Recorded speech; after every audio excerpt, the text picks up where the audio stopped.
Ok. Eh, la clase que es cardiopatías congénitas, eh, hay dos grandes grupos. Es separarlo de manera didáctica como cardiopatías congénitas cianóticas y acianóticas. Ahí ha habido un problema al momento de digitar, disculpen. Cianóticas con C y acianóticas con A. ¿Sí? Bueno, entonces el corazón nace del mesodermo y las células mioblásticas van a formar lo que es el tubo cardíaco. El embrión empieza a latir su corazón desde el día 23, entre el día 21 a 23. Los datos por ahí pueden variar en cada libro. Ok, 23. A las 4 semanas, es decir, a los 28 días, ya hay flujo sanguíneo, empieza a haber flujo sanguíneo. Y a las 7 semanas ya empieza a estar presente las 4 cavidades, es decir, ya están formándose los septos, tanto interauricular y el septum interventricular. De esta primera slide quiero que se acuerden dos cosas. El corazón mesodermo. ¿Cuándo empieza a latir el embrión? Día 23. Es importante saber cómo es la circulación fetal. Bueno, la, circula, la circulación fetal eh, viene a través de la vena umbilical, la cual es una sola, y retorna a través de lo que son las arterias umbilicales, que son dos. ¿Sí? Eso es algo importante que tienen que saber. Entonces, es una vena umbilical y dos arterias umbilicales, ¿no? Casi siempre, bueno, hemos escuchado, ¿no? Que por cada arteria hay dos venas. En este caso ocurre lo contrario. Hay una sola vena umbilical y hay dos arterias umbilicales. ¿Y eso qué va a dar o cómo es que va a plantearse, no? El feto no, sus pulmones no están operativos. Entonces, la sangre se va a oxigenar a través de la placenta. Y la sangre va a llegar a la placenta, como lo dije, por las dos arterias. Y esas dos arterias llevan sangre no oxigenada. Llega a la placenta, entre comillas se oxigena, y de ahí va a irse hacia el embrión a través de la vena umbilical. ¿Con qué? Con una sangre oxigenada. ¿Sí? ¿Hasta ahí todos me siguen? Bueno, entonces, un momento. Ok.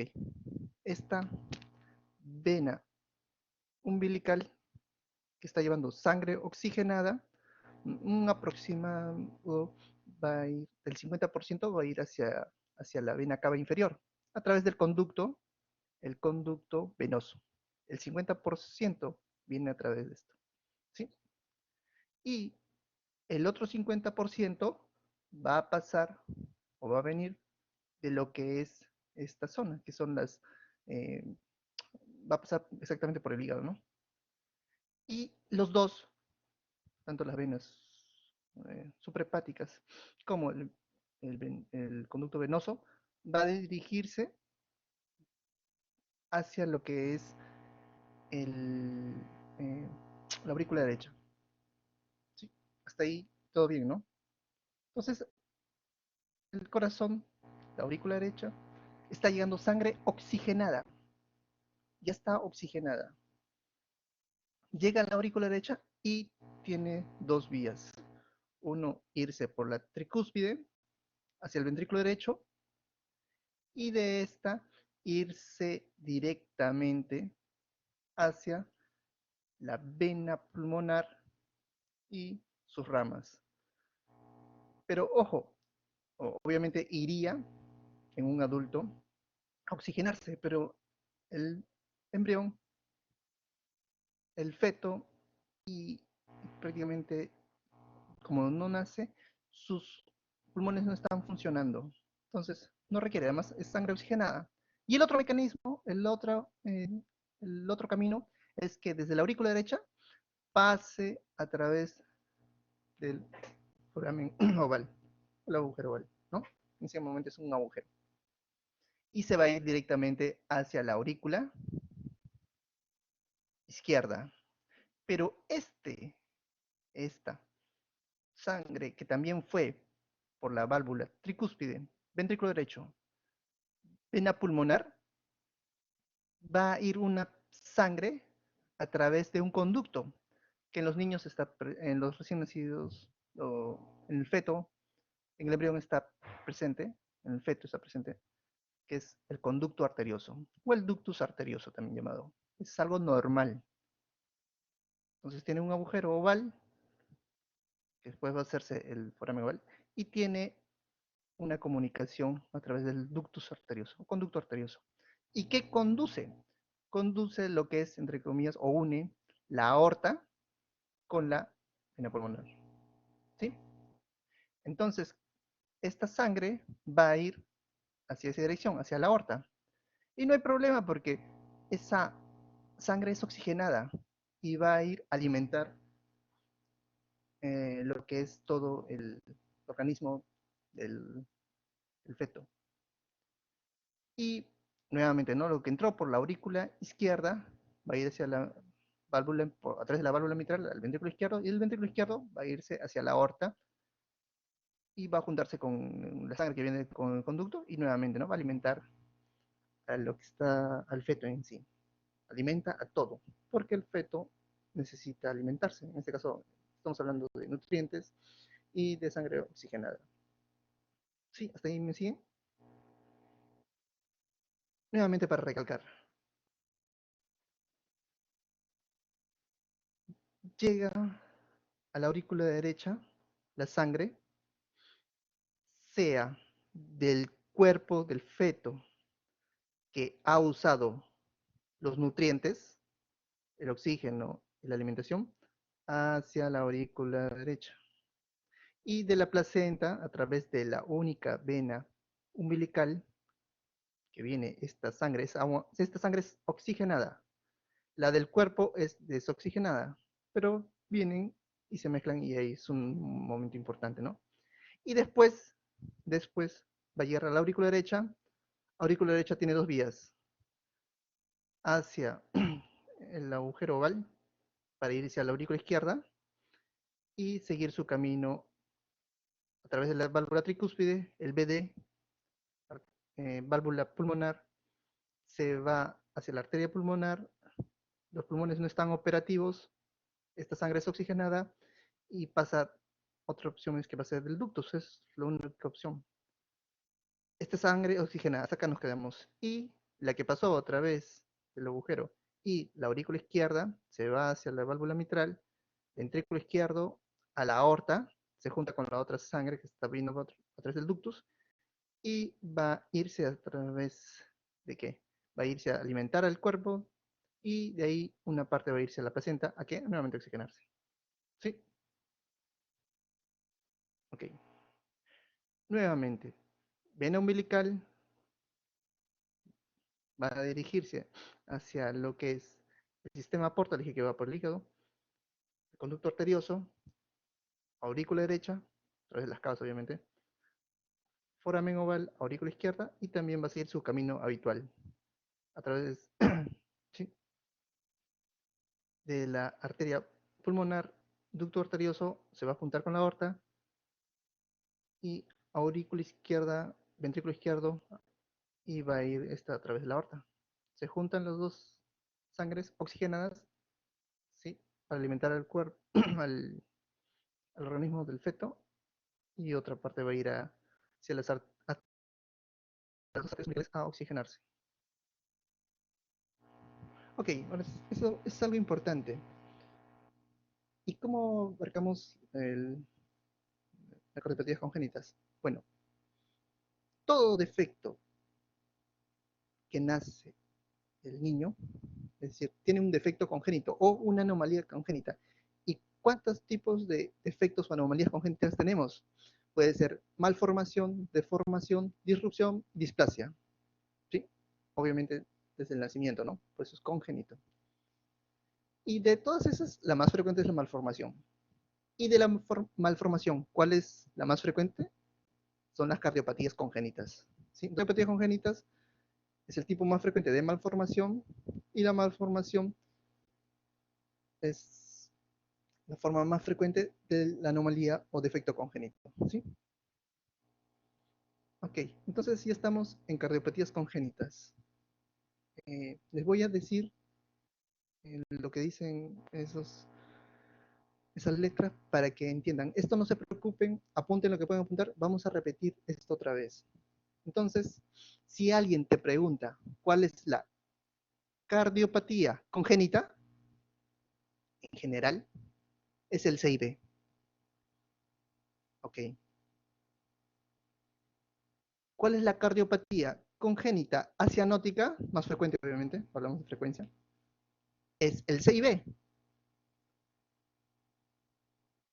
¿Y cuál es la cardiopatía congénita cianótica?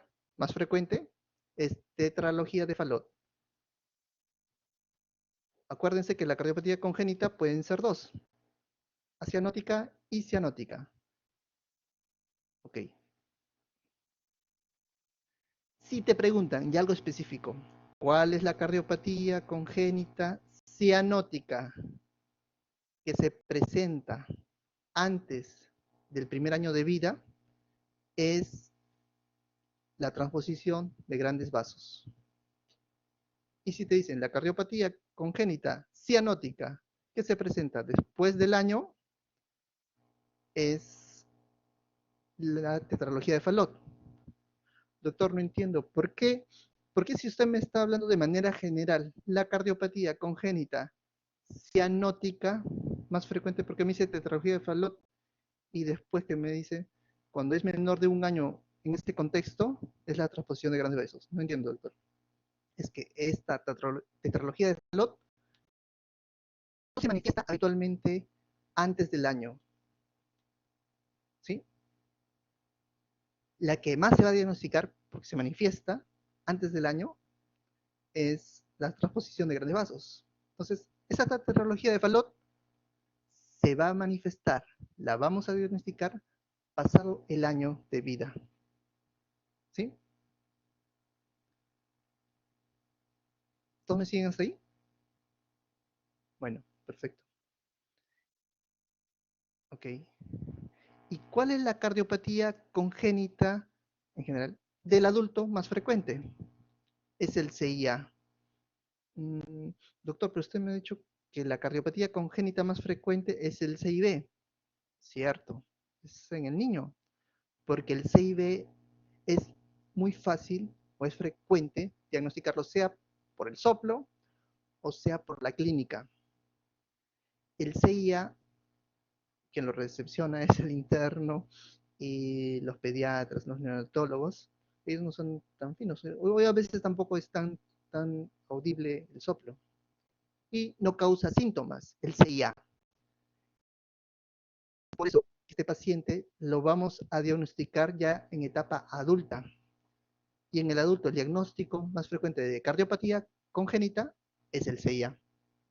¿Sí? Perfecto.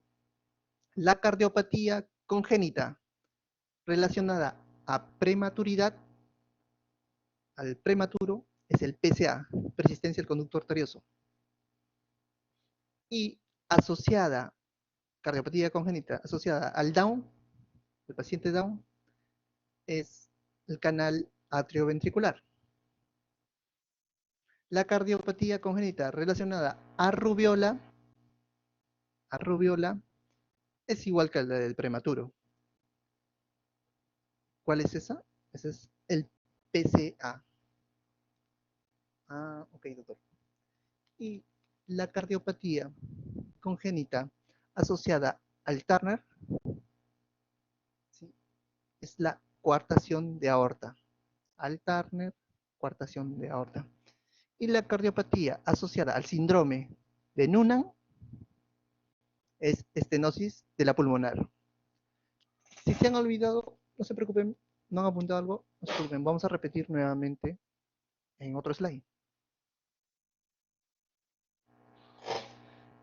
Ok. Y dentro de las causas que llevan a esta alteración del nacimiento, esto ocurrió antes, ¿no? Obviamente, en la formación intraútero. ¿Cuáles son las causas? Genéticas 8%, ambientales 2%. Y las multifactoriales es la causa más frecuente, es decir, de múltiples causas que llevaron a esta anomalía. ¿Sí? Ok. Y dentro de las genéticas, pues obviamente que haya tenido un antecedente de padres, mamá, papá, relacionado, por ejemplo, tal vez hay asociación de si un paciente tiene, un padre tiene un CID, el hijo tiene un mayor riesgo de aumentar, ¿no? Ambientales, pueden ser múltiples. He mencionado unas infecciosas, ¿no? Como es rubiola con respecto al PCA. He mencionado que también puede asociarse a una diabetes, a enfermedades ya específicas del colágeno. También puede ser por problemas de medicamentos, sobre todo, ¿cuál? Los litio, anfetaminas, en fin. De allí también puede deberse a tóxicos, ¿no? Como son pesticidas, disolventes, en fin. De este slide quiero que se acuerden que la causa más frecuente es que sea multifactorial, debido a varios factores. Una combinación de genéticos, ambientales, en fin. ¿Sí? Y son estas interacciones, tanto genéticas como ambientales, lo que van a contribuir a esto, o van a presentarse. Ya en porcentaje, de manera general, como cardiopatías congénitas, el CIB se presenta el 31% de todas las cardiopatías congénitas, el CIA 7.5, el PCA 7.1, estenosis pulmonar 7, coartación de aorta 5.6, tetralogía de Fallot 5.5, estenosis aórtica 4.9, transfusión de grandes vasos 4.5, defecto del septo auriculoventricular 4.4. Doctora, en el CIA usted ha puesto entre paréntesis 40. Sí, en un adulto se encuentra el CIA hasta un 40%. ¿Por qué? Porque el CID se diagnosticó o se diagnostica a temprana edad, como dije, sea por el soplo, sea por los síntomas, sea por la afectación general. El CID es frecuente que no se diagnostique a temprana edad. Y estos pacientes van a manifestarse ya en la etapa adulta. ¿Sí? Ok. Bueno, una forma de clasificarlo es como cardiopatías cianóticas y acianóticas. Acianóticas que no tienen cianosis, no están azules. Y las cianóticas que están azules. ¿Y estas cuáles son las cianóticas? Cianóticas. CIA, CIB y PCA son acianóticas. Las tres primeras son acianóticas. Coartación también acianótica. Y defecto del septum auriculoventricular acianótico. ¿Y cuáles son las cianóticas? Estenosis pulmonar, tetralogía de Fallot, transposición de grandes vasos. Perdón, la estenosis eh, pulmonar es acianótica. Entonces, ¿cuál es la cardiopatía congénita cianótica? Cianótica más frecuente, es la que predomina, pues no, la tetralogía de Fallot en general. Pero esta se manifiesta después del año de vida, que ahora vamos a explicar cómo ocurre eso. Ah, bueno, entonces si se presenta al año de vida, el diagnóstico va a ser posterior al año. Y antes del año, la que más se diagnostica, la cardiopatía congénita cianótica más frecuente es la transposición de grandes vasos. ¿Sí? ¿Hasta ahí todo bien? Bueno, ok.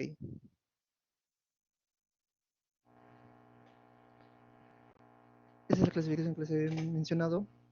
De las cianóticas, quiero que se acuerden el CIA, CIB, PCA y coartación de aorta.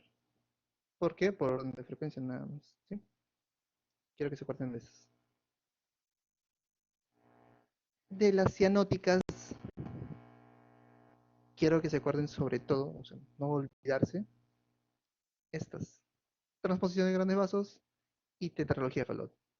¿Hay otra más? Hay otras más, mucho más raras, ¿no? Ok. Una forma de clasificar ambas, tanto las cianóticas como las cianóticas, es ver el flujo pulmonar, si está aumentado o no está aumentado. Las que son acianóticas y con flujo pulmonar aumentado, CIA, CIB y PCA. Las que tienen flujo no aumentado, coartación de aorta. CIA, igual, las que tienen flujo pulmonar aumentado, transposición de grandes vasos. Y las que tienen flujo pulmonar no aumentado, tetralogía de Fallot. ¿Sí? Ok.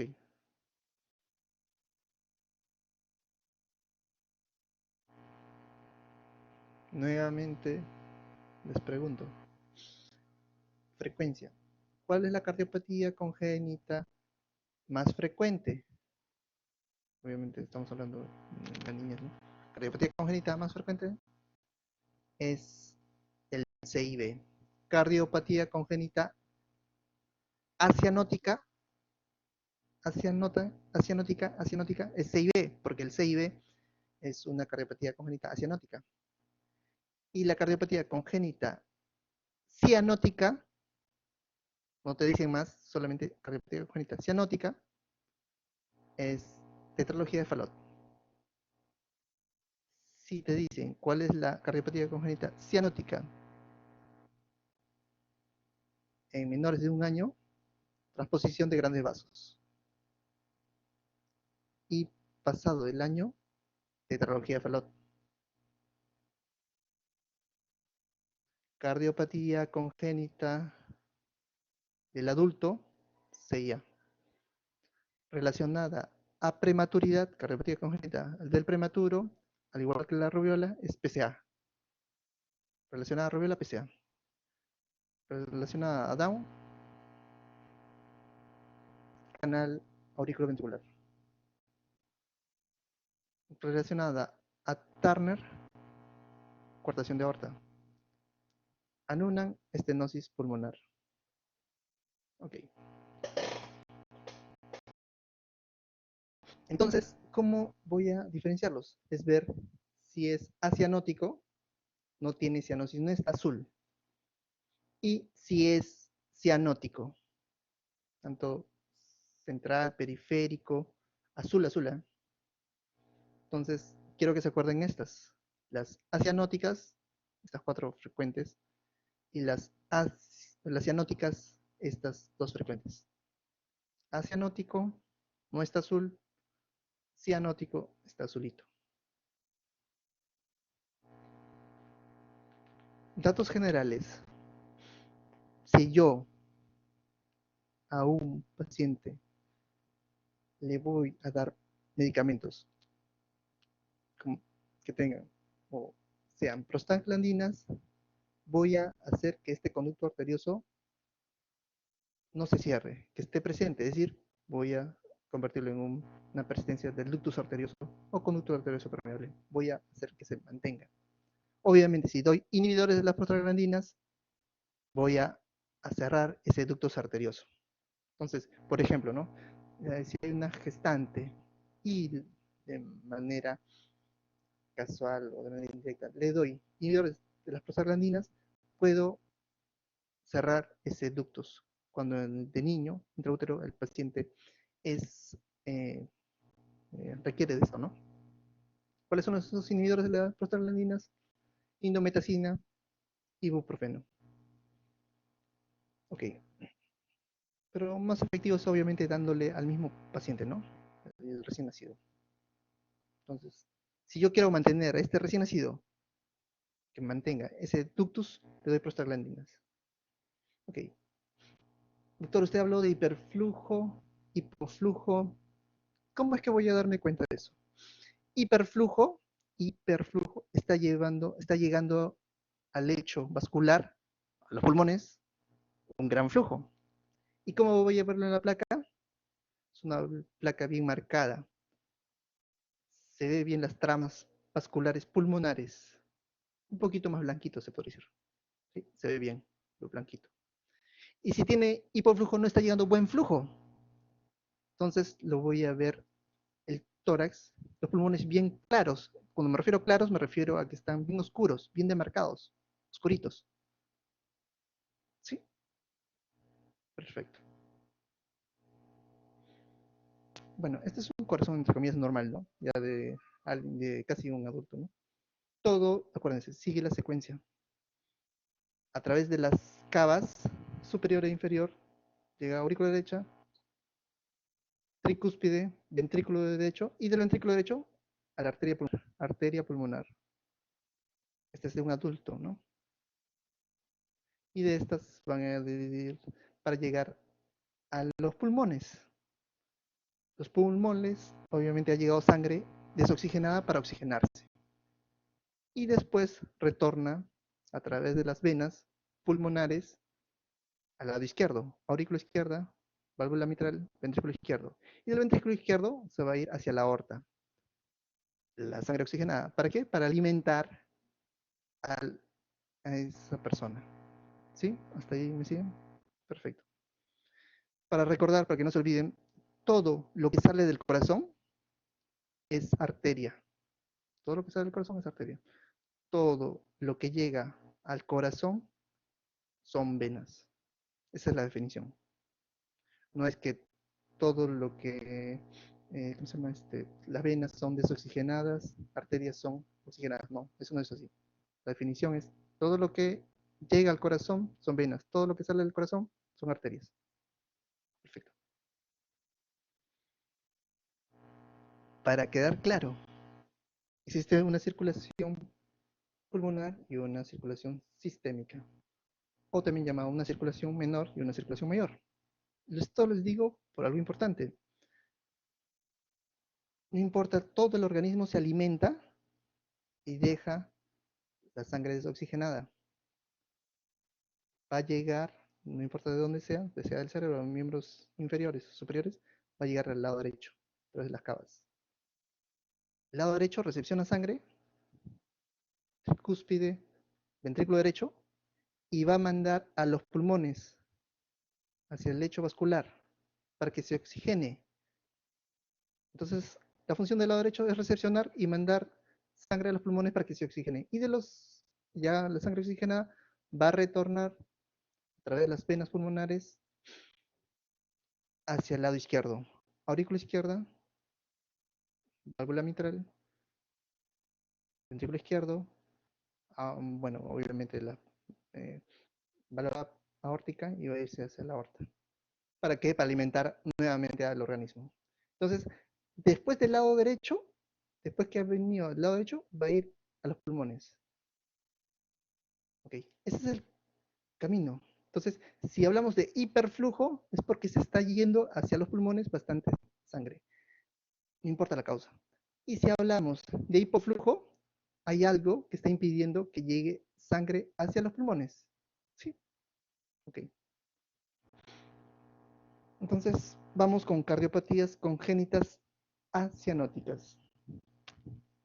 Bueno, la primera cardiopatía congénita acianótica que vamos a hablar es del CIV o CIV, como quieran llamarlo. ¿Sí? Es la cardiopatía congénita más frecuente. Es la cardiopatía acianótica más frecuente. ¿Sí? Okay. Hay diferentes tipos. Estoy poniendo dos cosas importantes. Los dos más importantes que quiero que se acuerden.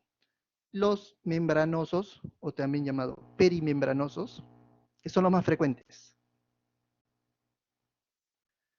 A veces estos no se cierran. Mientras que los musculares, le estoy poniendo, que es un tipo de CIB, estoy poniendo porque estos se pueden cerrar. El músculo puede crecer. ¿Sí? Pueden cerrarse. Ah, ya, doctor. Entonces, hay CIBs que se pueden cerrar y CIBs que no se pueden cerrar. Así es. Hay otros tipos, sí hay otros tipos. Para usted no es necesario que se lo aprendan del momento. Solo lo que he mencionado. Más frecuente, perimembranoso, los que se pueden cerrar, los musculares, pueden, condicional. Entonces, los que se pueden cerrar, le doy chance. Los que no se pueden cerrar, hay que ver el tamaño. Si son pequeños, pues puede ser tratamiento médico. Si son grandes, hay que hacer algo al respecto. Hay que modificar esto. Ok. ¿Y qué es el CIB? Es la comunicación interventricular. Este ventrículo no llegó a formarse, perdón, este septum interventricular no llegó a formarse del todo y se produjo una comunicación. Entonces, el ventrículo derecho es un ventrículo de baja resistencia versus el ventrículo izquierdo que tiene mayor resistencia. ¿Por qué? Porque tiene mayor músculo. Inicialmente, cuando uno nace, el ventrículo derecho es el que predomina. Después se manifiesta de manera normal el ventrículo izquierdo. Pero les recuerdo que fisiológicamente está predispuesto a la formación del ventrículo izquierdo más grueso que el derecho. ¿Sí? Ok.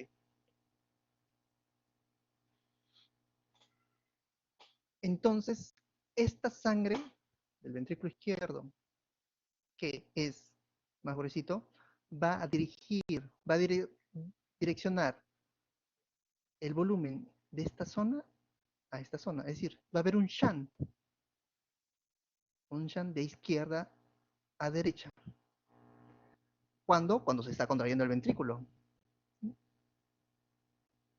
Y cuando se está contrayendo el ventrículo, tanto la aorta como la pulmonar están abiertas. Entonces, el corazón, la sangre va a venirse a esta zona y miran, entonces va a hipertrofiar el BD. No, porque justo está abierto la arteria pulmonar y se va a ir hacia acá, hacia los pulmones, entonces va a producir hiperflujo, hiperflujo, ¿sí? Hiperflujo. Y después de ese hiperflujo va a venir ¿a dónde? Al lado izquierdo. Entonces, es de manera normal, está viniendo su sangre y aparte un poquito de esta contribución de este shunt. Entonces va a afectar también cámaras izquierdas. ¿Sí? Ok. Entonces, el CIB va a producir un alto flujo pulmonar. Va a producir todo lo que produce alto flujo pulmonar va a producir síndromes de falla cardíaca, insuficiencia cardíaca congestiva, ¿no? El shunt es de izquierda a derecha. El soplo es un soplo característico, es un pan sistólico. También dicen holo sistólico. También lo dicen un soplo en barra, en uno solo. Igual, el soplo en todo momento es único, en todo sístole, y en todo momento es lo mismo. Nuevamente, más frecuentes son los membranosos, o también llamados perimembranosos, que son los que no cierran. Va a dilatar cámaras izquierdas. Ajá. Les expliqué cómo. Pese que está yendo la sangre hacia el lado derecho, pero en el ventrículo izquierdo, en ese momento, como se está pasando, cuando está contrayéndose en sístole, va a dirigirse a esta zona, pero justo en ese momento está abierto la válvula y se va a ir hacia los pulmones. Hiperflujo. Y ese hiperflujo nuevamente va a retornar hacia el lado izquierdo. Entonces va a dilatar el lado izquierdo, porque este lado izquierdo ya tiene sangre y aparte está ahí viniendo más sangre de esta contribución de esto. Y siempre es así. Obviamente va a depender del tamaño, ¿no? Mientras más grande sea esto, va a ser el volumen mayor. Mientras más pequeño sea, va a ser menor.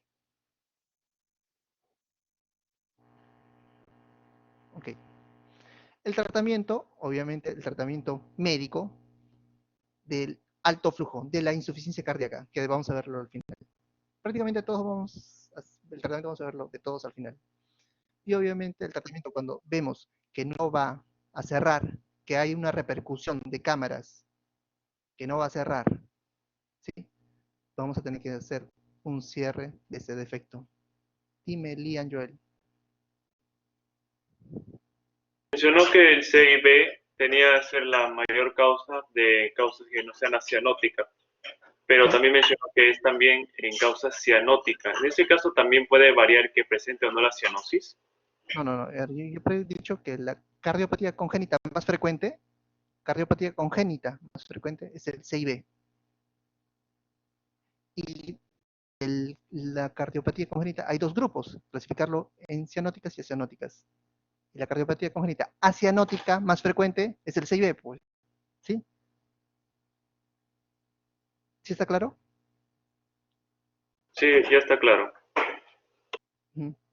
CIB es acianótica. CIB es acianótica.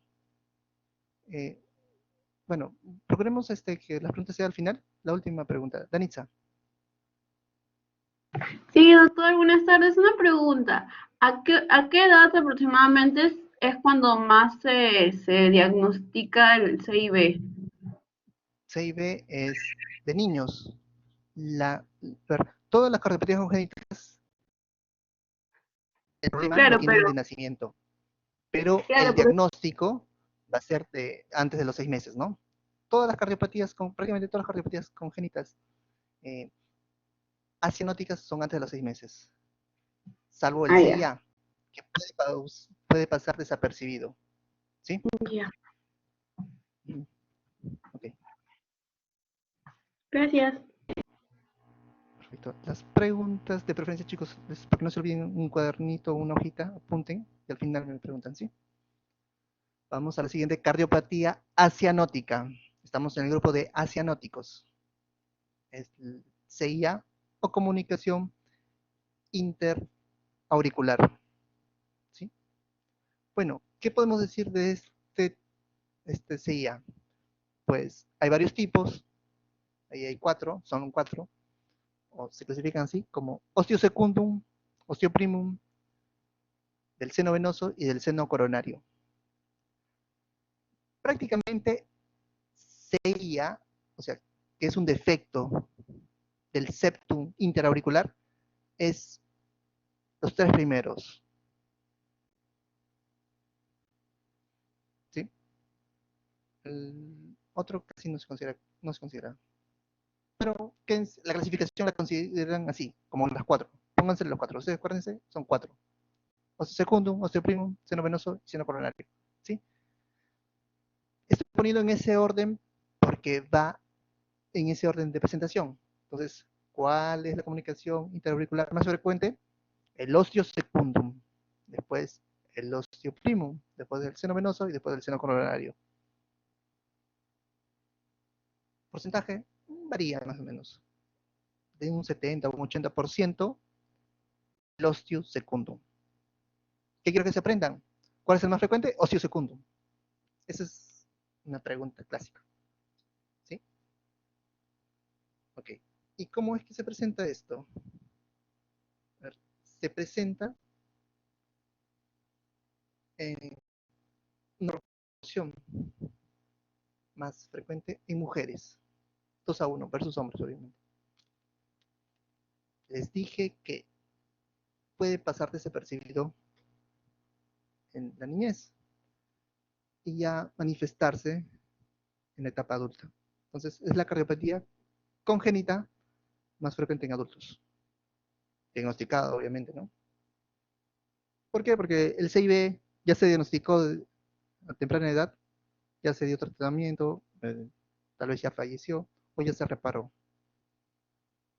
¿Sí? Entonces, ¿qué puede ocurrir? También va a haber un alto flujo pulmonar.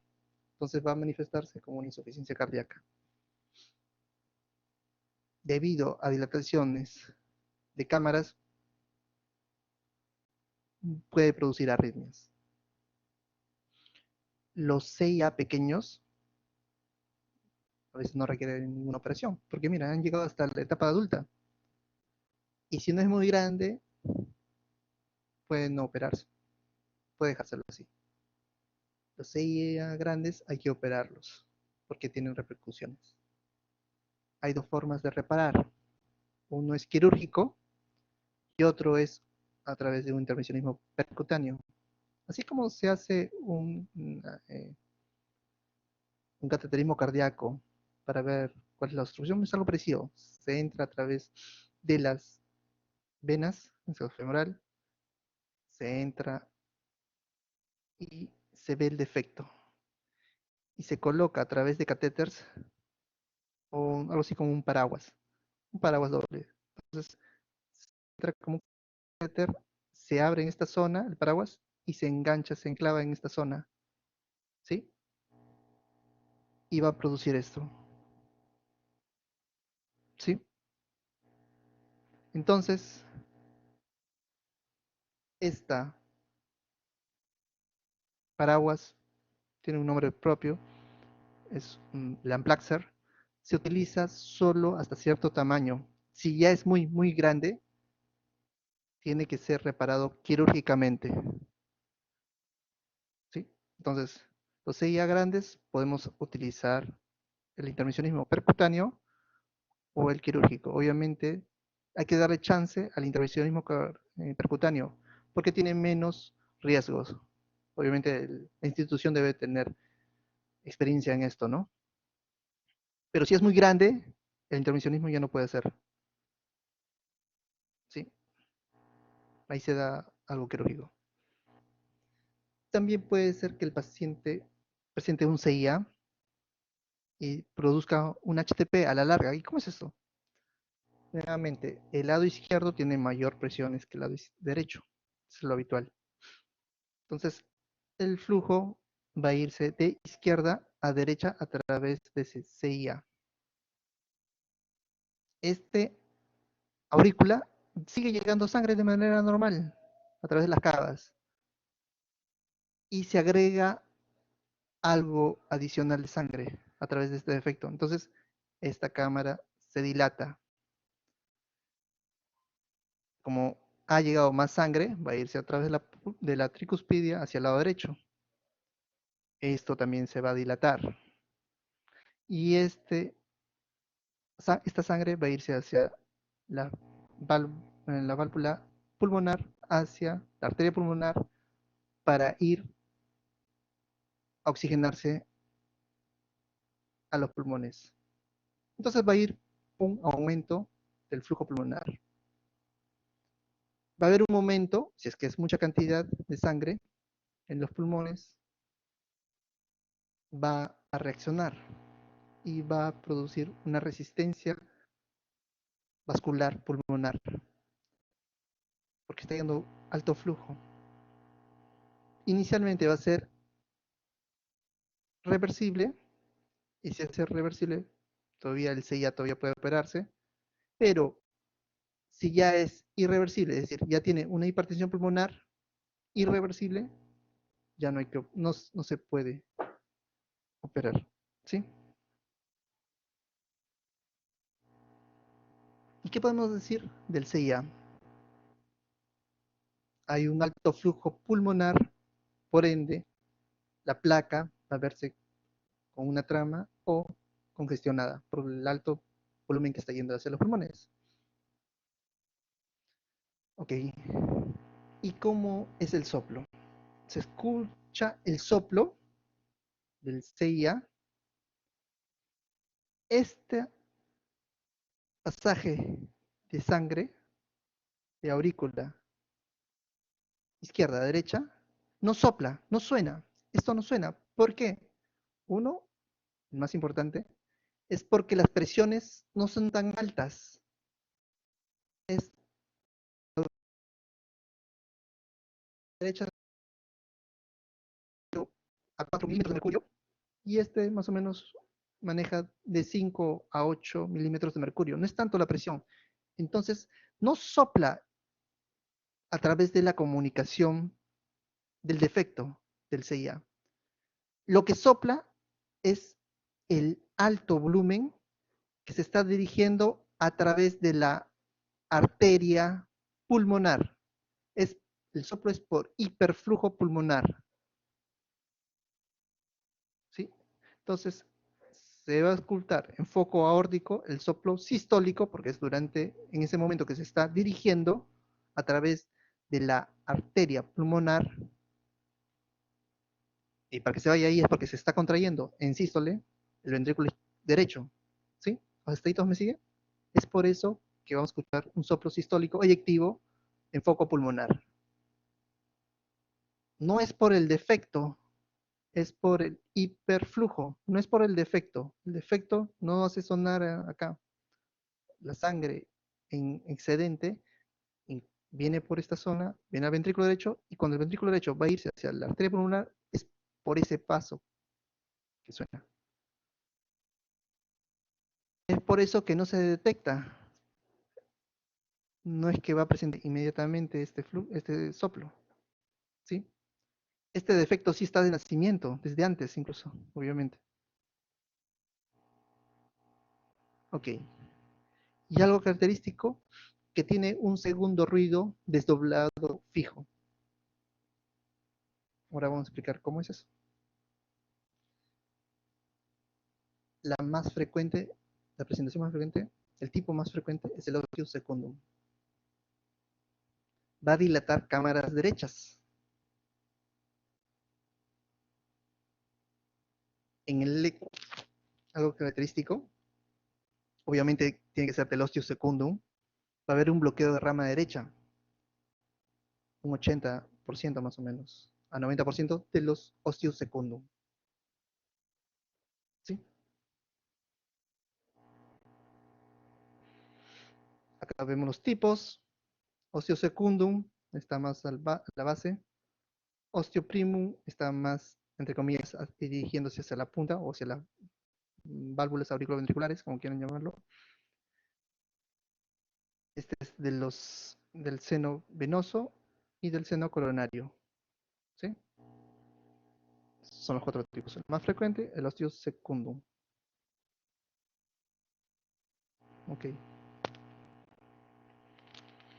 ¿Y cómo es que se presenta o cómo es que se desarrolla esto? Y si le voy a necesitar que vean. Voy a poner la cámara un momento.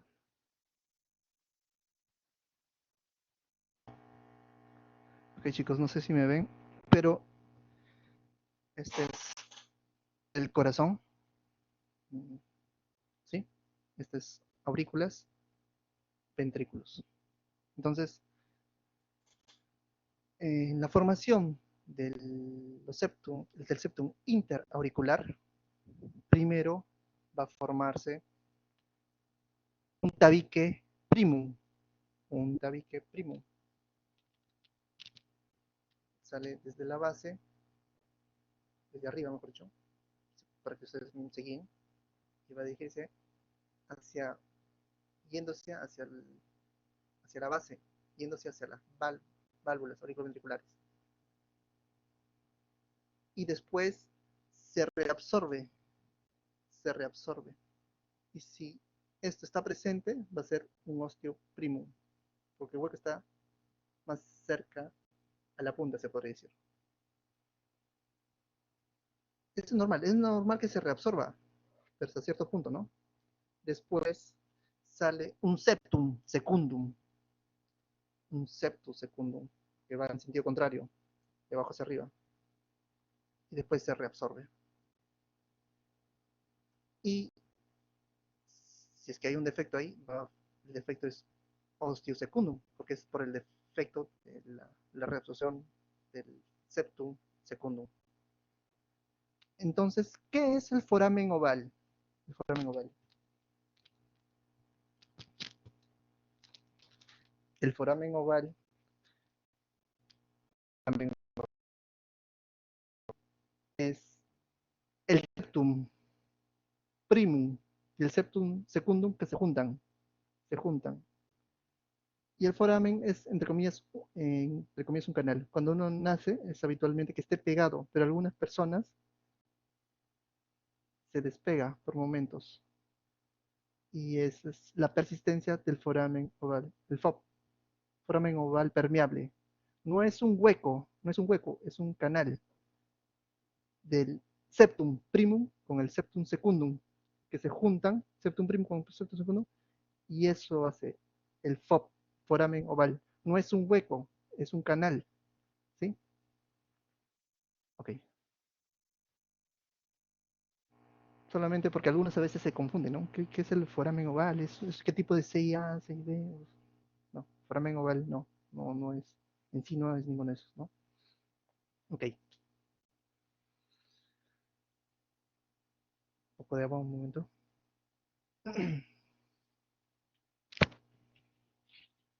Ya, vamos a hablar de otra cardiopatía congénita asianótica, ¿sí?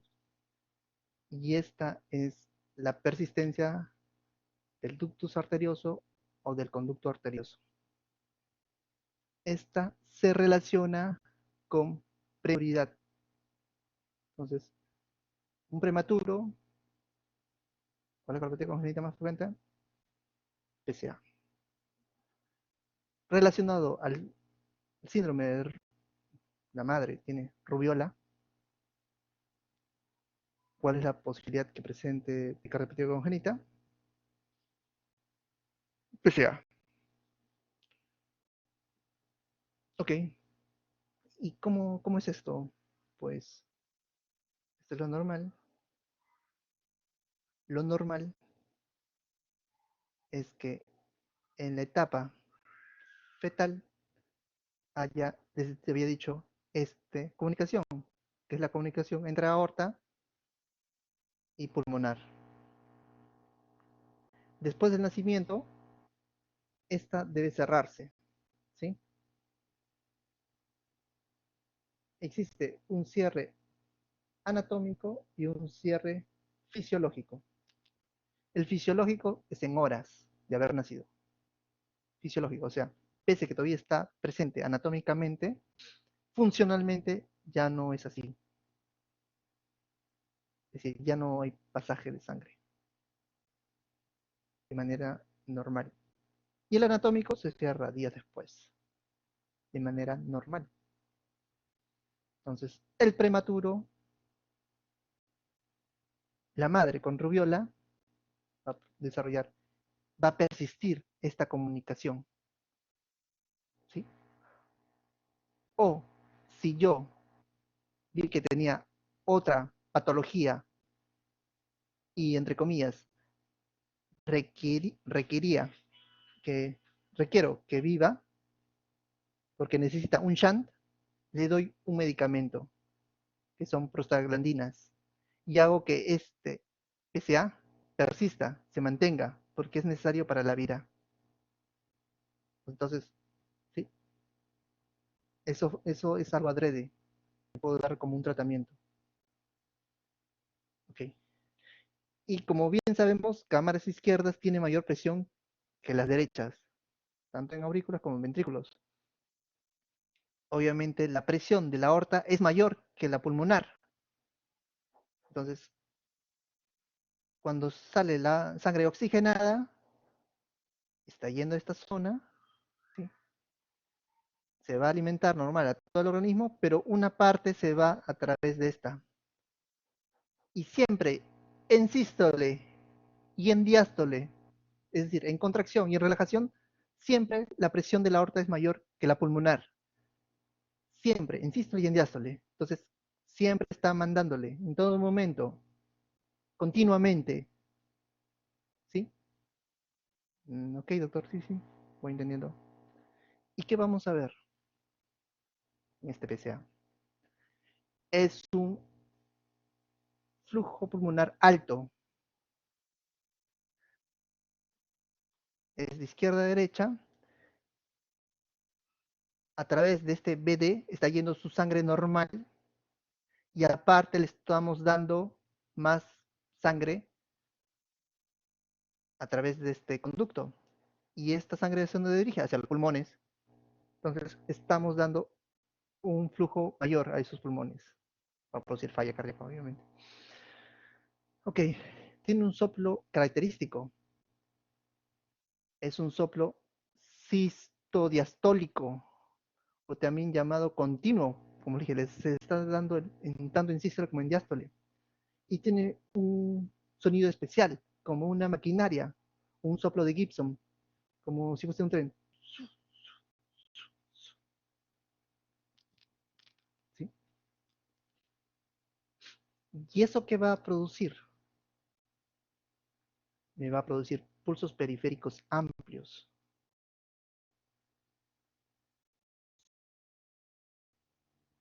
Zeller, una danza arterial.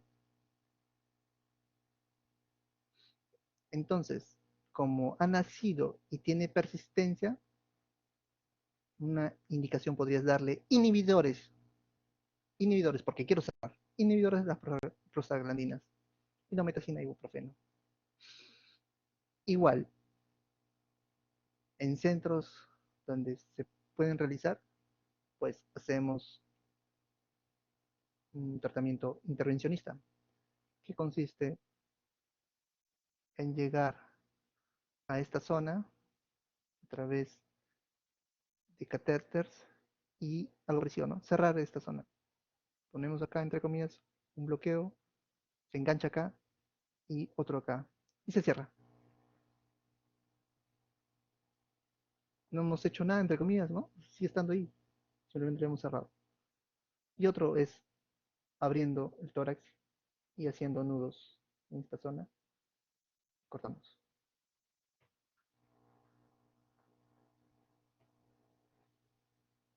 La otra cardiopatía congénita acianótica,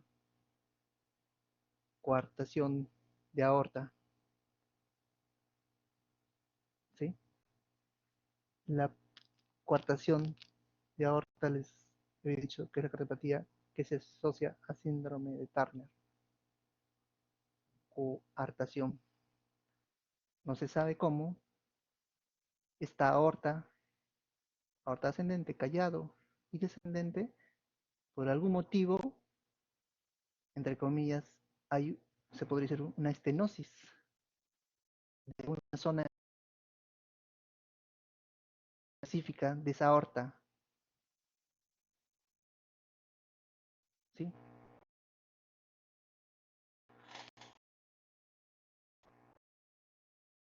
Ubicación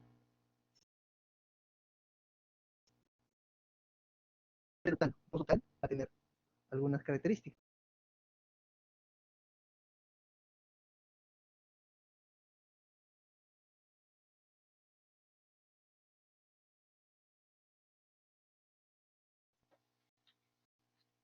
¿Sí? Les decía que son cosas puntuales. ¿Sí? ¿Qué vamos a poder ver en esta coartación de aorta? Pues bueno, primero vamos a decir que la presentación es más frecuente en varones hasta 2 veces. El flujo pulmonar está normal. ¿Por qué? Porque no tiene nada que ver, no se está yendo más sangre, no se está yendo más sangre a estos pulmones, no. El problema es en el lado izquierdo. Al momento de salir del ventrículo izquierdo, sale por acá la sangre y acá es donde hay una estrechez, ¿sí? ¿Y qué va a traer como consecuencia? Es un soplo holosistólico, también romboidal, ¿sí? ¿En dónde? En un foco aórtico accesorio. Va a irse este soplo al dorso. Y tiene una característica, como antes de la obstrucción va la sangre que irriga a miembros superiores, la sangre está yendo bien en esa zona. Y posterior a la estrechez va a alimentar a miembros inferiores. ¿Y qué va a traer como consecuencia? En miembros superiores, la presión y el pulso están aumentados. Por ende, en miembros inferiores van a estar disminuidos. Puede hacer que la saturación sea un poco mayor en superior y menor en inferior. Generalmente, la obstrucción preductal, ductal, aquí se refiere con ductal y postductal, nos referimos al ductus, ¿no?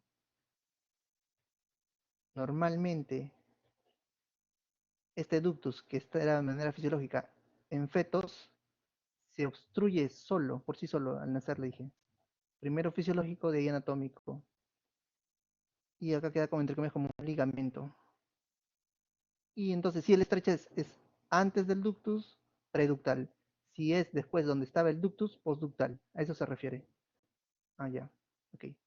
Entonces, la coartación de aorta preductal habitualmente lo vemos o lo diagnosticamos en lactantes.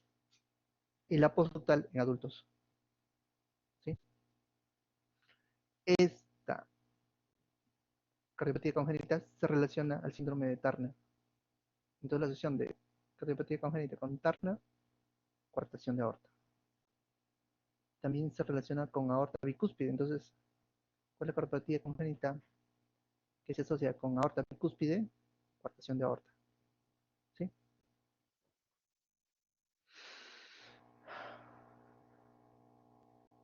Ok.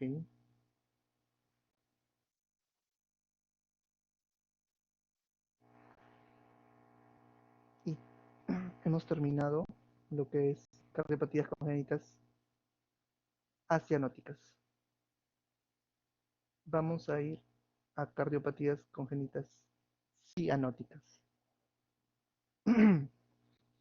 Ok. Entonces, con respecto a las cardiopatías congénitas cianóticas, les dije que la cardiopatía congénita asianótica más frecuente, sin decir nada de edad, solamente la cardiopatía congénita cianótica, cardiopatía congénita cianótica, más frecuente, tetralogía de Fallot. ¿Sí?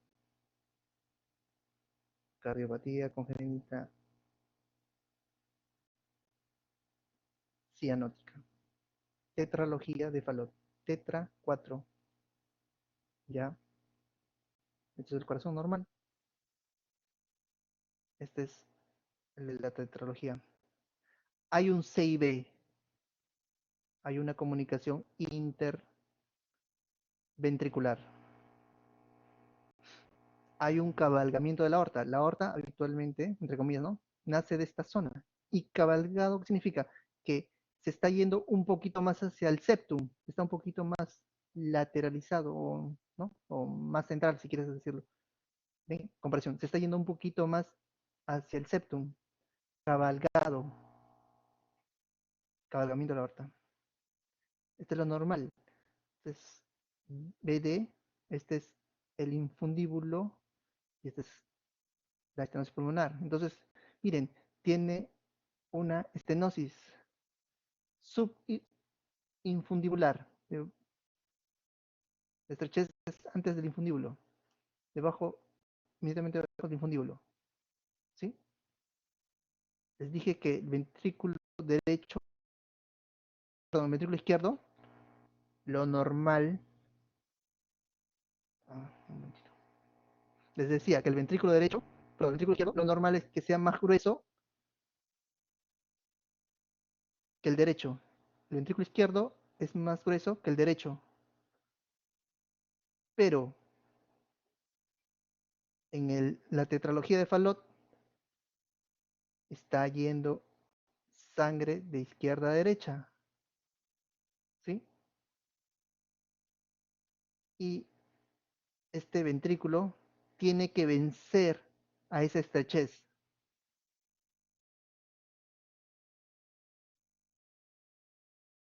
¿Sí?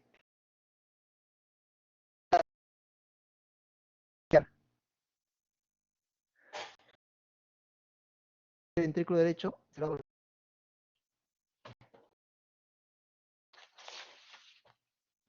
este ventrículo derecho va a volverse posterior. ¿Qué tanto? Eso lo veremos en el tiempo. Y cuando se vuelve grueso, va a haber un momento en que va a ganarle la presión del derecho al izquierdo. y va a combinarse sangre desoxigenada hacia el área que debiera ser oxigenada. Otra vez, sí, tengo problemas con mi internet, creo. Les decía, hay un CIB, hay un cabalgamiento de la aorta, hay una estenosis pulmonar subinfundibular. Esto me va a producir a la larga que este ventrículo izquierdo se hipertrofie. Inicialmente el ventrículo izquierdo es más grueso, de manera normal. Entonces, si hay un shunt, se va a ir de izquierda a derecha. Va a ir de izquierda a derecha.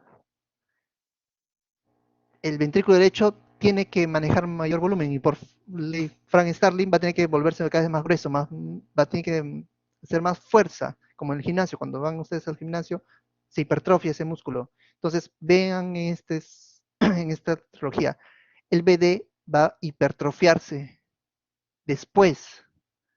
Y cuando se hipertrofia ya la presión va a ser mayor de izquierda, va a ser mayor en la derecha y va a irse hacia el lado izquierdo. Y esta sangre que era desoxigenada va a irse hacia el área donde debiera ser oxigenada y va a haber una mezcla. Y eso va a ir a alimentar a todo el organismo, va a ir a alimentar a todo el organismo. Pero está yendo una sangre no tan bien oxigenada. Eso explica por qué tiene la cianosis. Acá ha llegado sangre desoxigenada. ¿Sí? Ok. Por eso se presenta a veces algunos, ¿no?, lo mencionan como una pentalogía. Pentalogía es solamente si se agrega un CIA, pentalogía de Fallot. Pero en general, ustedes llévanse la pregunta. Tetralogía son 4, ya saben, y obviamente no está incluido el CIA. Es CIB. CIB, cabalgamiento de aorta, estenosis pulmonar subinfundibular e hipertrofia del BD.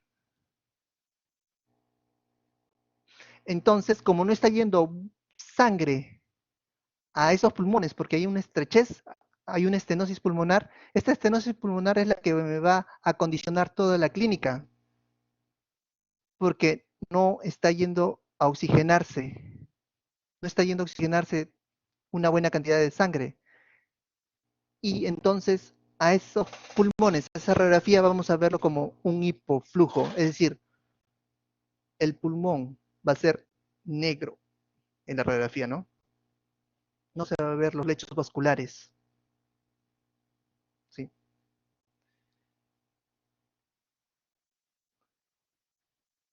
Dijimos que este no se diagnosticaba antes del año. Tetralogía de Fallot es la cardiopatía congénita cianótica más frecuente en general. Pero ya si hablamos de edades, se diagnostica habitualmente pasado el año. ¿Por qué? Porque inicialmente este shunt es de izquierda a derecha. La presión es mayor en izquierda a derecha. Después que se hipertrofia esta, después que se hipertrofia este ventrículo, va a cambiar la direccionalidad, va a ser de izquierda, de derecha a izquierda. Y eso va a producir la cianosis. La cianosis. Es por eso que durante el primer año no se diagnostica, porque pasa entre comillas físicamente como un niño sin cianosis. Por eso se habla de un Fallot rosado. Entonces, la cardiopatía congénita cianótica más frecuente, mayor a un año, también es tetralogía de Fallot. Cardiopatía congénita cianótica más frecuente, tetralogía de Fallot. Cardiopatía congénita más frecuente, pasado el año de edad, tetralogía de Fallot. Porque ya está la cianosis. Ya el paciente va por molestias. Ya es evidente. Y ahí se va a presentar famosa, la famosa placa. La placa en forma de zapato sueco. Porque se hace hipertrofia del lado derecho. Ya hubo la hipertrofia del lado derecho. Ya cambió la direccionalidad. Se presentó la cianosis. Y esa hipertrofia del lado derecho va a hacer que la punta del corazón obviamente del lado izquierdo, se pronuncie, crece el lado derecho, ocupa esta zona y el lado izquierdo se va a ver desplazado y va a irse un poquito más hacia arriba, hacia la punta. ¿Sí? ¿Está claro, no, chicos? Ok.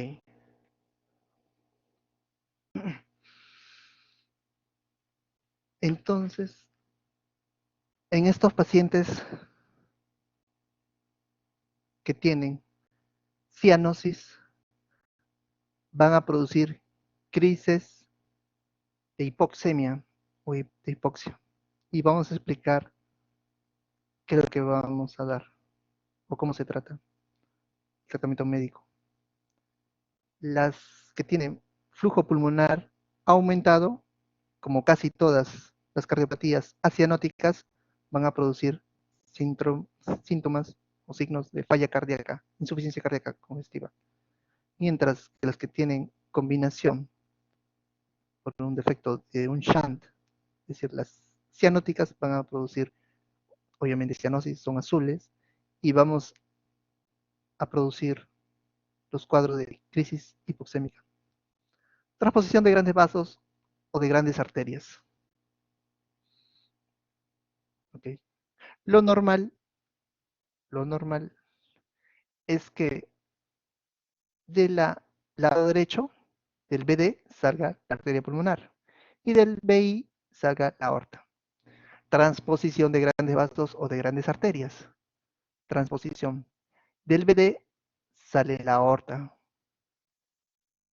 y del BI sale la pulmonar. La llegada es normal, ¿eh? Por las cavas. El lado derecho. En la llegada del lado izquierdo es normal por las venas pulmonares. Entonces, llega con sangre venosa y se va a ir a alimentar a todo el cuerpo. El cuerpo se alimenta con sangre venosa. ¿Ok? Entre comillas, ¿no? Esto viene con sangre arterial y va a irse al BI y a la arteria pulmonar, ¿hacia dónde? Hacia los pulmones, a oxigenarse. Entonces, este es un círculo cerrado. Este es un sistema o una circulación sistémica donde esa sangre no se está oxigenando y esta es una circulación, entre comillas, ¿no? Pulmonar que se está oxigenando. Pero el que se alimenta, el que debe alimentar al organismo, es esta aorta. Está alimentando obviamente al organismo, pero es con sangre oxigenada. Entonces, la transposición de grandes vasos, grandes arterias puras, es incompatible con la vida. Nace el niño y va a fallecer después.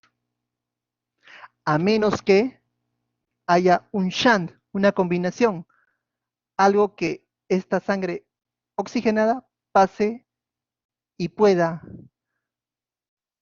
combinarse con esta desoxigenada y algo de oxígeno llegue a alimentar a todo el organismo. Entonces tiene que haber un shunt para que sea compatible con la vida. Otra cosa.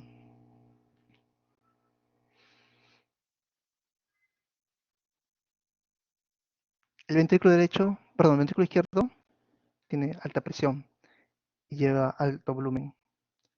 ¿Hacia dónde? Hacia los pulmones. Entonces, esta transposición de grandes vasos va a producir un alto flujo pulmonar, obviamente. Tiene alto flujo pulmonar. La transposición de grandes vasos puras es incompatible con la vida. ¿Sí? Tiene que haber un shunt para que sea compatible. Cualquier tipo de shunt, un CIA, un CIB. Entonces, si nace el niño con un CIA, un PCA, bien, ¿no? Entre comillas. Si es que no tiene, pues hay que crearlo. Rasgamos el CIA, o sea, el septum, perdón. Formamos nosotros adrede un CIA, momentáneamente, ¿no? Un CIB, más un CIA, más fácil y menos riesgo. Si ha nacido con PCA, le damos medicación para que no cierre ese PCA. Damos inhibidores de las prostaglandinas, ¿sí? Porque necesita ese shunt. obviamente el niño tiene cianosis desde el nacimiento. Entonces, la cardiopatía congénita cianótica antes del año de vida o desde el nacimiento es transposición de grandes vasos. No porque sea más frecuente, es porque se diagnostica, es evidente en el primer año de vida versus el FALOT. El FALOT se diagnostica posterior al año. ¿Sí? Ya entienden el por qué, ¿no? Entonces, una opción es dar prostaglandinas,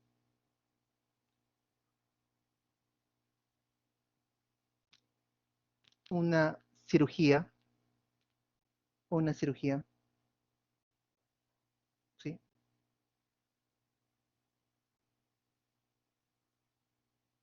De Proctausin, esperar que el paciente, entre comillas, bueno, primero que crees, entre comillas, ¿no? Para que pueda soportar la cirugía. Se pide que tenga cierto peso. Eso es lo que quiero que se acuerden, ¿sí? Son cosas clásicas que preguntan para que tenga sobrevida. Este paciente debe tener un shunt en transposición de grandes vasos o grandes arterias, porque si no, no habría forma de que sobreviva. Ok. Vamos con otra patología, que es el drenaje venoso anómalo. Esto pueden ser totales o parciales. ¿Y en qué se diferencia o qué quiere decir drenaje venoso anómalo? Vena, todo lo que llega es vena. Pulmonar, entonces viene de los pulmones. Venas pulmonares y está alterado, es algo anómalo. Ok, lo normal es que las venas pulmonares vengan hacia la aurícula izquierda. Si algunas llegan de manera directa o indirecta a la aurícula derecha, parciales. Si todas llegan hacia la derecha, total. ¿Sí? Ok. Entonces, tiene que haber cuando las venas pulmonares drenan en la aurícula derecha. Total o parcialmente, así simple. ¿Sí? Total o parcialmente. Obviamente, si es total, tiene que haber, sobre todo, un shunt también, ¿no? Sea a través del agujero oval o un defecto específico, ¿no? Un CIA, un CIB. Por ende, como hay un mayor volumen en el lado derecho, se dilata cámaras derechas. ¿Sí? Como está llegando hacia el lado derecho un alto volumen, también va a irse hacia los pulmones un alto volumen. Entonces, un flujo pulmonar aumentado. El drenaje venoso tiene que ver dónde van a drenar esas arterias. Aurícula derecha, acuérdense. Aurícula derecha, de manera directa o indirecta. Directa es que drenen de frente en aurícula derecha. Indirecta puede ser que drene en la vena cava superior, de manera directa, ¿no? Entonces sería un tipo, ¿no? Un tipo supracardíaco. Estoy poniendo por qué el supracardíaco, hay otros tipos. Estoy poniendo el supracardíaco porque es el más frecuente, es lo que quiero que se acuerden. ¿Cuál es el drenaje venoso anómalo? ¿Qué tipo? Supracardíaco. Tiene que haber un shunt, si es total. Va a dilatar camas derechas y va a ir mayor flujo a los pulmones. Va a producir una falla. Anomalía de Ibsen.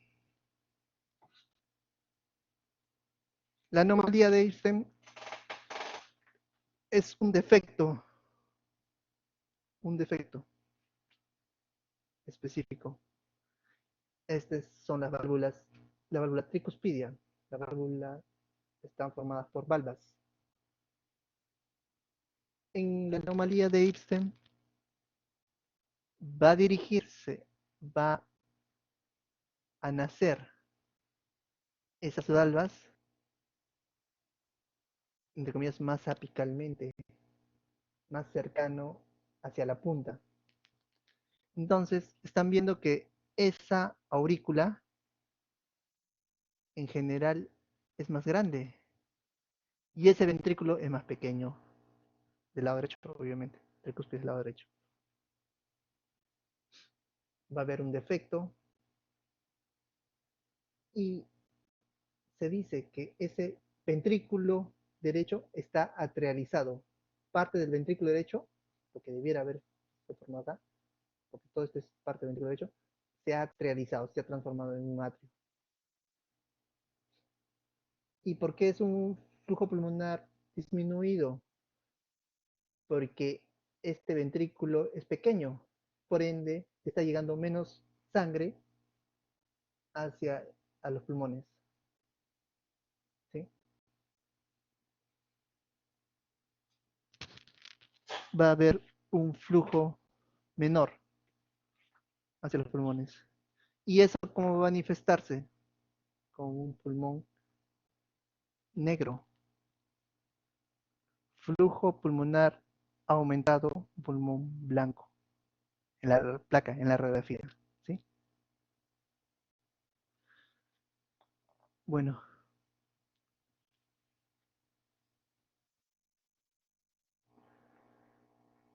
Ok, vamos a evaluar las cardiopatías congénitas de manera general. Se había dicho, todas las que tienen un flujo pulmonar aumentado van a producir síntomas de falla cardíaca. Las que vayan a ver un shunt, un cortocircuito, con una mezcla, una sangre desoxigenada en el área que debe ser oxigenada, va a producir crisis hipoxémica. ¿Y cómo voy a ver eso? ¿Cómo voy a poder diferenciar? Es fácil. Si el paciente tiene cianosis, va a venir de color azul. Entonces va a tener una cardiopatía congénita cianótica. Si el paciente viene sin cianosis, no está azul, va a ser una cardiopatía congénita acianótica. Entonces, los que tienen alto flujo pulmonar van a producir una insuficiencia cardíaca. En el niño, ¿qué va a hacer eso?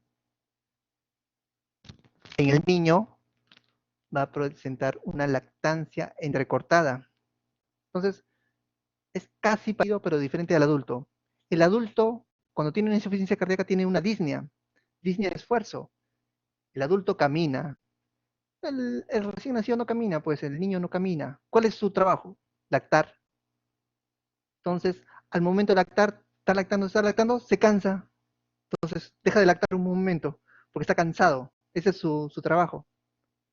Y nuevamente lacta, lacta, lacta, se cansa otra vez. Se detiene. Lacta, lacta, se cansa. Lactancia entrecortada. El adulto sube de peso porque está reteniendo líquidos. El niño va a bajar de peso. No hay una ganancia ponderal necesaria en este niño. Va a haber irritabilidad. Es su forma de manifestar es que no me está llegando buenos nutrientes, buen oxígeno. ¿Por qué? Porque los pulmones están congestionados. Va a haber llanto. Va a haber sudoración profusa. Esos 4 primeros son prácticamente exclusivos que lo vamos a ver en niño. Lactancia entrecortada, baja de peso, irritabilidad, llanto y sudoración profusa. ¿Qué más podemos ver? Hepatomegalia, se cansa de manera rápida, ¿sí? Tal vez el CIA que ya tiene 5 años, o tal vez cuando tenga 12, corre y versus sus contemporáneos se cansa más rápido. Estos niños, el CIB u otro, pueden tener problemas respiratorios, ¿no? el aleteo nasal, tirajes, y son susceptibles de infecciones, ¿no? Altas, bajas, neumonías, en fin. La forma de manifestarse de estos problemas respiratorios, taquipnia, puede haber taquicardia. De todos estos, ¿cuál es la más frecuente? Es la taquipnia. Se exterioriza, que está la frecuencia rápida. Obviamente el niño no te va a decir que tiene disnea, ¿no? Pero la manifestación o la manera indirecta de ver esa disnea es la taquipnia en niños. No hay esplenomegalia. En niños no hay esplenomegalia. Hepato sí. La esplenomegalia generalmente se ve en adultos, pero se ve en adultos, ¿por qué? Porque ya la hepatomegalia ya fundió, entre comillas, ya hizo cirrosis. Y eso ya está afectando al vaso. Adultos sí se puede ver esplenomegalia, en niños no.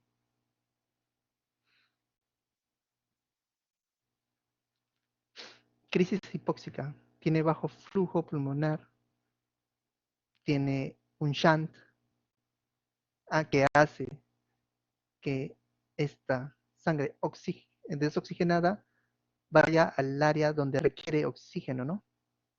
Entonces vamos a ver cianosis, va a estar azul, va a estar irritable, va a haber llanto, ya de manera indirecta, obviamente en el tiempo, en forma de mecanismo, va a tener la hemoglobina alta, policitemia, puede tener dedos en palillos de tambor, dedos acropáquicos.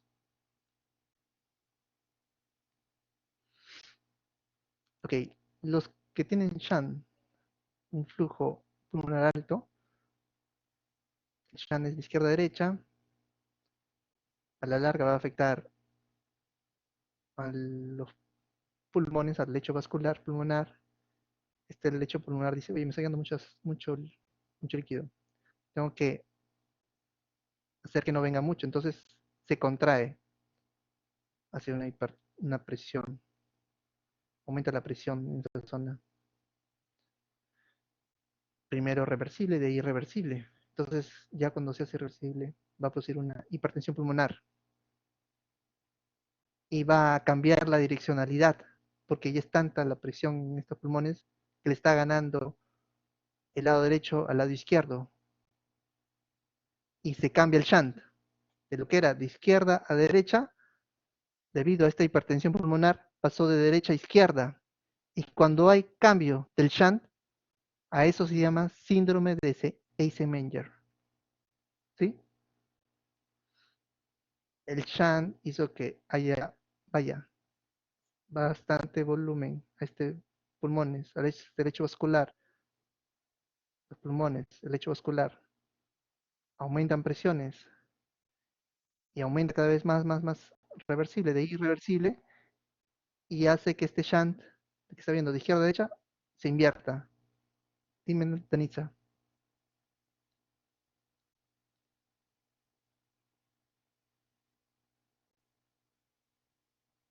Danitza. Bueno, continuamos. Radiografía. ¿Qué necesitamos? Ver la silueta cardíaca, ver los pulmones, ¿no? Entonces, para ver silueta cardíaca, para ver corazón, no es esa placa que le toman al paciente echado, no. Tiene que ser una placa específica que se llama teleradiografía. Y en ese caso, sacamos el índice cardiotorácico. ¿En qué consiste el índice cardiotorácico? Partimos el hemitórax en un lado derecho y un lado izquierdo. El lado derecho, buscamos la silueta más ancha desde esa línea del lado derecho, ese es mi punto A. Y del lado izquierdo igual, la más ancha desde esa línea hasta el más ancho, el B. A más B, y eso lo dividimos entre la zona más ancha de todo, ambos hemitórax, en este caso C. Algunos lo utilizan como una fracción, bueno, en este caso como un número específico y una división, y otros como un porcentaje. Ok, cardiomegalia. en adultos por placa, ¿no? Se utiliza el índice cardiotorácico de 0,5 más. En menores de 2 años es 0,55. En recién nacidos hasta los 2 meses, 0,6. ¿Sí? Esto no es, o sea, es un esbozo. No es que cardiomegalia, uy, ya tiene, ¿no? No es tanto así. Porque más fidedigno es una, un ecocardiograma, que es más fácil y mejor, ¿no? Pero momentáneamente sirve, ¿no? Pero no es altamente sensible ni específico. Cardiomegalia, esos son los valores. Ok, entonces en placas tenemos cosas específicas. En la anomalía de Ibsen, donde la alteración es las válvulas, la válvula tricuspidia, que se va hacia la zona apical, obviamente es de nacimiento, y es una cardiopatía congénita cianótica. Su placa, hablan que en la placa tiene forma de un cajón.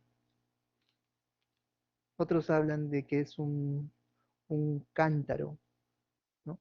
Es como, imagínate que acá estaría las asas, ¿no? Es un cántaro es, no sé si se acuerdan de las culturas prehispánicas, ¿no? Cántaro. O griega, ¿no? Que tiene acá una forma acá en esta zona de embudo, pero yo destaco que es ancho, su corazón grande por la aurícula, ¿no? La mega aurícula. Anomalía de Epstein, la placa característica. Drenaje venoso anómalo, total, ¿ah? El total. Es el muñeco de nieve. Total, porque supuestamente las venas cavas, todas, van a dirigirse hacia perdón, las venas pulmonares que deberán ir hacia el lado izquierdo, van a irse hacia la vena cava superior. Y es lo que están viendo. Esta es la cava superior, y acá está llegando, y llega, dirigiéndose hacia la aurícula derecha. Cardiopatía congénita cianótica, el signo del muñeco de nieve, o el hombre de nieve. Ese es el total. Drenaje venoso anómalo total. Transposición de grandes de vasos o grandes arterias. Forma de huevo. Forma de huevo. Siempre se va a ver, no siempre, ¿no? Pero es característico. Cuartación de aorta. Cuartación de aorta. La aorta ascendente. Callado. Aorta descendente. Y acá está la estrechez. La aorta se estrecha y posterior a la estrechez hay entre comillas una dilatación, ¿no? Entonces tiene la forma de un 3. Fumen. Y los que no han comido, y también igual fumen por la hipolicemia. Signo del 3. ¿Qué más podemos ver? Miren donde pasa, ¿cómo se llama? Las, las arterias subcostales, ¿sí? Se ven muescas subcostales. El signo de Roessler. Signo de Roessler. Miren como que le falta a nivel de cada subcostal. A partir, dicen, de la tercera, ¿no? Le falta un pedacito. Y es por el alto flujo que está yendo en esas arterias. ¿Sí? Se ven esas muescas subcostales.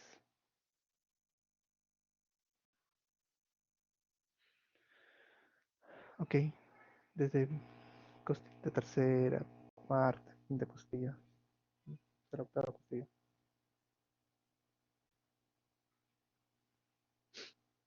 Y bueno, tetralogía de Fallot. Eso ya vemos cuando ya hay hipertrofia del ventrículo derecho.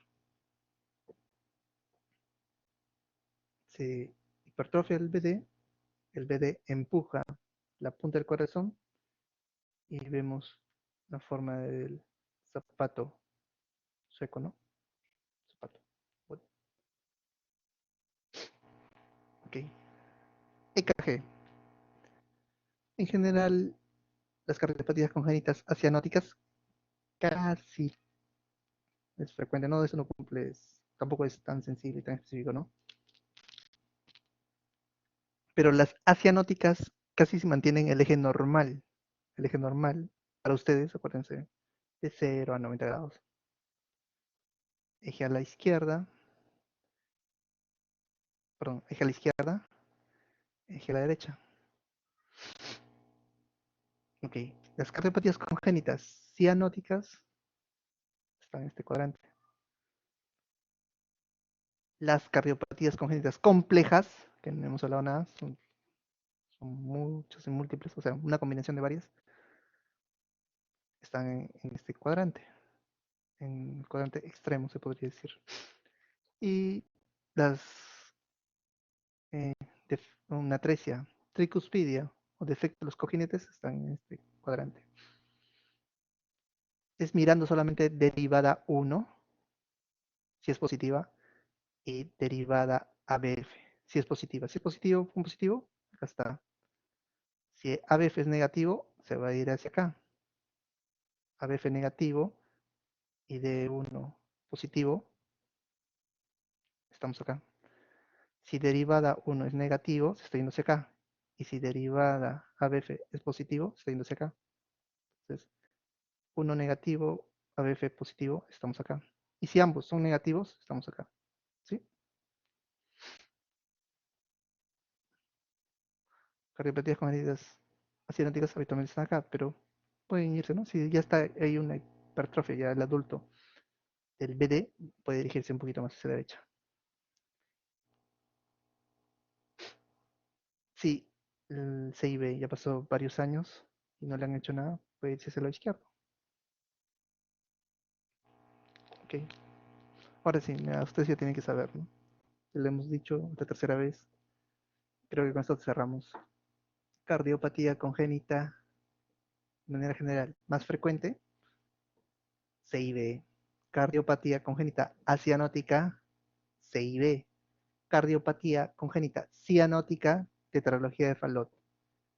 Cardiopatía congénita cianótica al nacimiento o antes del año, transposición de grandes vasos. Cardiopatía congénita cianótica, pasado el año, tetralogía de Fallot. A ver si explica el porqué. Cardiopatía congénita del adulto, CIA. ¿Por qué? Porque ya se diagnosticaron esos CIBs, ya fueron diagnosticados. Ya sabíamos que tienen ese problema. El CIA puede pasar inadvertido, manifestarse en el adulto. Cardiopatía congénita relacionada al prematuro o a la rubiola, SA. Cardiopatía congénita relacionada al Down, canal auriculoventricular. Cardiopatía congénita relacionada al síndrome de Turner, coartación de aorta. Y, bueno, también puede ser que cardiopatía congénita relacionada a la válvula bicúspide, a la aorta bicúspide, igual coartación de aorta. Cardiopatía congénita relacionada al síndrome de Noonan, estenosis pulmonar. Bueno, si el paciente tiene signos y síntomas de falla cardíaca, pues está congestionado. Hay que disminuirle la precarga, porque está yendo gran flujo a los pulmones. Estos son tratamientos sintomáticos, no mejoran por inmortalidad. Entonces damos diuréticos de asa, furosemida. Esa es la dosis, ¿no? 1 kilogramo dosis. Podemos dar venoso cada 8 a 12 horas. Otro la espironolactona, de 1.5 a 3.5 miligramos kilogramo día, cada 6 a 8 horas, ¿no? Se reparte. Ok, es tratamiento sintomático, le bajamos problemas. Si el paciente tiene problemas de postcarga, o sea, las presiones están elevadas en zona, podemos dar dietas. ¿Qué pasó? Que entre comillas mejoran el remodelado, ¿no? Junto con ARA2. ARA2, perdón. Yecas o ARA2, no los dos juntos. Beta bloqueante si tiene arritmias, también baja un poco la presión, es la POC carga. ¿Sí? Decía que si ¿a qué le bajamos las precarga? Porque tenía un alto flujo pulmonar, le hemos dado diuréticos y el paciente tiene elevación de la postcarga, es decir, después de la aorta o después de la válvula aorta, tiene presiones altas, o queremos mejorar remodelado, YECAS o ARA2, no los dos juntos, uno o lo otro, YECAS o ARA2. Si el paciente por ahí tiene alguna arritmia, beta bloqueantes, o según el tipo de arritmia, ¿no? También los beta bloqueantes bajan la presión, sí, claro, vamos a dar. Si el paciente tiene eh, una funcionalidad sistólica disminuida, podemos dar digitálicos, ¿no? Digitálicos, también podemos dar dobutamina, depende del caso. Digitálicos, dobutamina no mejora mortalidad. Se asume que es una falla cardíaca, entonces damos, entre comillas, lo que mejora falla cardíaca. Se extrapola, no hay estudios en niños, pero se extrapola. Se supone que YECAS mejora, ARA2 mejora, beta bloqueantes mejora. Antagonistas de pueden mejorar. Como la esplenoctona, ¿no? Puede mejorar, puede, suponemos, porque es una falla cardíaca.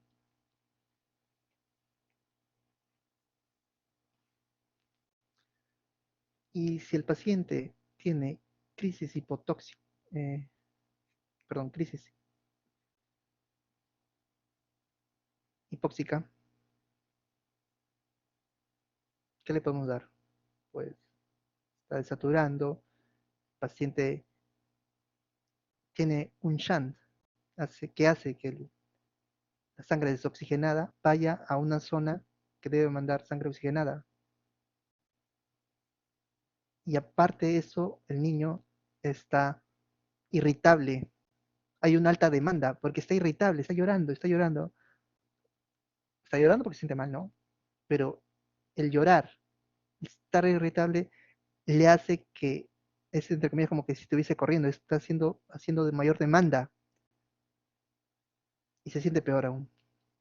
Entonces hay que tranquilizar, podemos dar calmantes para que el paciente sedarlo, ¿no? Es una opción. Darle por ahí oxígeno, generalmente puede estar agregado alguna infección, dar tratamiento del dolor, podemos dar incluso morfina, si es que tiene dolor, también de paso para que se tranquilice. El paciente puede requerir fluidos, no está llegando buena cantidad de un flujo pulmonar, ¿no? Pero también puede ser que requiera sangre, por varios motivos. Hacer que ese corazón no esté acelerado. Si está taquicárdico, encima que no está yendo sangre oxigenada, o sea, yendo sangre poco oxigenada, alimentar a todo el organismo, encima ese corazón está acelerado y el hacer que se haga acelerado hace que la frecuencia cardíaca esté aumentada y esa frecuencia cardíaca hace que el tiempo sistólico y diastólico esté disminuido. Pero el corazón depende de diástole, o sea, para poder bombear bien, tiene que llenarse bien.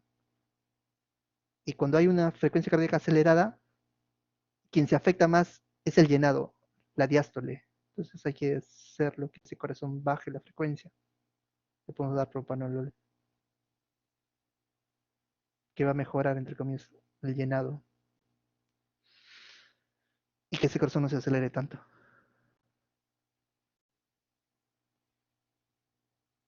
A la larga, esas son complicaciones a la corta, ¿no? Y a la larga, bueno, si tiene una comunicación, en ese defecto puede alojarse una endocarditis, una infecciosa, obviamente, ¿no? Alojarse un microorganismo, producir todas las alteraciones sistémicas. ese shunt, ese hiperflujo pulmonar, puede hacer que a la larga que haya una hipertensión pulmonar y ese shunt que era de izquierda a derecha se invierta.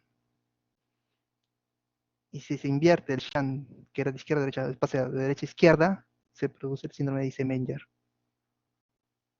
Ahí obviamente si es que ya es irreversible y ya no hay nada que hacer, ¿no?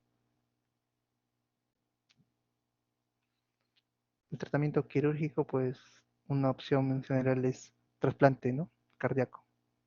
También puede ser y pulmonar, ¿no? Ok, chicos, eso sería todo. Preguntas, espero haya sido lo más claro posible y no les haya aburrido. Traté de hacerlo en menos tiempo, pero bueno, es posible hacerlo en menos tiempo. ¿Preguntas? ¿Preguntas? Sí, claro. Voy a darle, a veces me olvido, le voy a pedir a los delegados de mi grupo que me escriban por WhatsApp. Les voy a mandar a ellos y ellos ya reparten a todos, ¿sí? Eh, sí. ¿Alguna pregunta ha sido entendible? Ok. Ilan, sí. ¿Por qué hay en el conducto arterioso persistente la danza arterial? No te escuché, porque hay en el PCA, Sí, en ese, ¿por qué existe la danza arterial si es un compromiso pulmonar? De su base.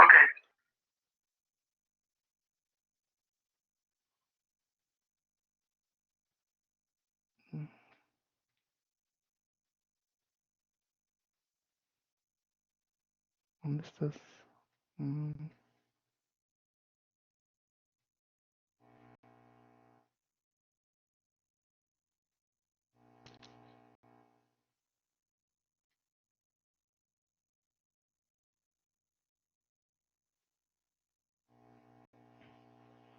ok. Eh, bueno, el, el, el pulso en general de un corazón normal, entre comillas, eh, está mandándose, está llevando o se siente una arteria cuando es expulsado a través de esta, ¿no? Del momento sistólico. Entonces, entre comillas, es el... A ver, ¿cómo te explico? Entre comillas, hay un sístole, hay una sístole y entre comillas hay una diástole. Se siente y después se deja de sentir. ¿Sí? Es lo normal. En este PCA, en esta persistencia del conducto arterioso, el corazón está mandando de manera normal a través de la aorta. Y esta aorta está yéndose de manera normal hacia la aurícula, perdón, hacia alimentar todo el organismo. En ese caso, tú estás sintiendo el pulso, pero una parte de ese impulso se está yendo al, al a la arteria pulmonar y llega un momento en que este impulso es presente, se hace con mayor fuerza y empieza a bailar, entre comillas, ¿no? Empieza a bailar. Es decir, esa sístole y esa diástole ya es más marcada, se va presentando esa sístole más frecuente, se va presentando ese momento más frecuente, porque el ventrículo izquierdo, el lado izquierdo, está recibiendo cada vez más volumen, más volumen, más volumen, y está llegando más sangre a ese ventrículo y está yendo más hacia esa aorta y se presenta cada vez más, entre comillas, ¿no? Ese sangre que llega al lado izquierdo se está agregando lo que está yendo, el adicional que está yendo o está viniendo a través de la pulmonar. Y cada vez más, más, más, más. ¿Sí? No sé si me entendiste.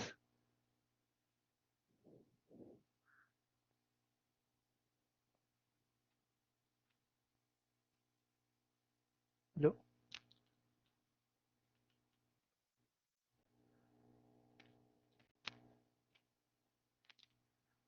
Eh, ¿Alguna otra pregunta más?